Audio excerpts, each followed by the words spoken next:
Voice, आज की आवाज।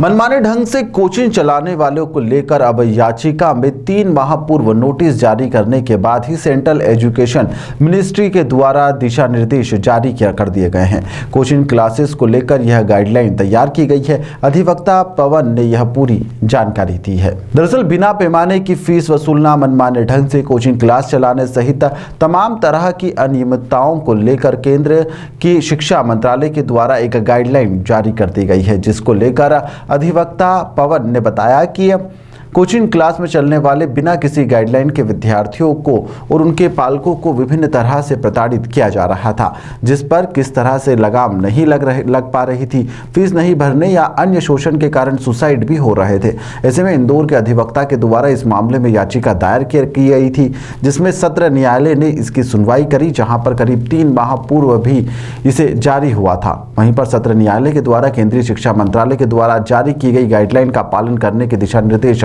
जारी कर दिए गए हैं। मध्य प्रदेश में नहीं, अब ये चूँकि ऑल ओवर इंडिया की बात हो चुकी है, तो सेंटर की जो मिनिस्ट्री है, मिनिस्ट्री ऑफ एजुकेशन, उसने ही गाइडलाइंस इशू कर दी हैं। कल ही गाइडलाइंस इशू हुई है। इन जितने भी कोचिंग इंस्टीट्यूट्स हैं जो भी 50 बच्चों से ऊपर बैठा रहे हैं क्लास में या अपनी कोचिंग में, उन सभी को एनरोल करना पड़ेगा अब इस गाइडलाइंस के तहत। क्या वजह क्या थी इसकी? ये पिटीशन की वजह यही थी कि जितनी भी कोचिंग इंस्टीट्यूट्स प्राइवेट हैं, ये सब अपनी प्राइवेट गाइडलाइंस के तहत कोचिंग इंस्टीट्यूट्स चला रही थी। अपने हिसाब से फ़ीस लेना, अपने हिसाब से एक क्लास में बच्चे बिठाना, अपने हिसाब से टीचर्स को रखना जो कि क्वालिफाइड हो नहीं हो, उस पर कोई भी गाइडलाइन, गवर्नमेंट की नज़र इस पर नहीं थी। तो जो कि अब हमने जो पिटीशन लगाई थी उसमें 3 महीने पहले नोटिस इशू हुए थे। इंदौर हाई कोर्ट ने भी कंडेम किया था कि ये चीज़ें बंद होनी चाहिए। जितनी भी मशरूम की तरह ये फैल रही है ऑल ओवर इंडिया, ये सब चीज़ें बंद होनी चाहिए। उसी को देखते हुए सेंट्रल गवर्नमेंट ने, मिनिस्ट्री ऑफ एजुकेशन ने ये रेगुलेशंस, गाइडलाइंस इशू की हैं। इसमें क्या है साहब रेगुलेशन में मुख्य बिंदु इसके? मुख्य बिंदु कुछ ऐसे हैं कि कोचिंग इंस्टीट्यूट्स को 3 महीने का टाइम दिया है। जितने भी 50 बच्चों से ऊपर बैठा रही है कोचिंग्स, उनको सबको 3 महीने के अंदर इंस्टीट्यूट्स को एनरोल करना पड़ेगा इस गाइडलाइन के अंतर्गत।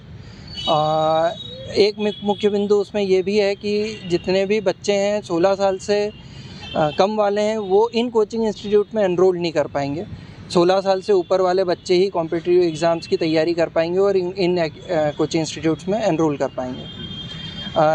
एक मुख्य बिंदु उसमें यह भी है कि अगर कोई भी कोचिंग इंस्टीट्यूट डिफ़ॉल्ट करती है, फ़र्स्ट टाइम में उसको 25,000 का जुर्माना है, सेकेंड टाइम में 1 लाख तक का है, और थर्ड टाइम में उस कोचिंग इंस्टीट्यूट को बंद करने के नोटिस भी इशू हो सकता है।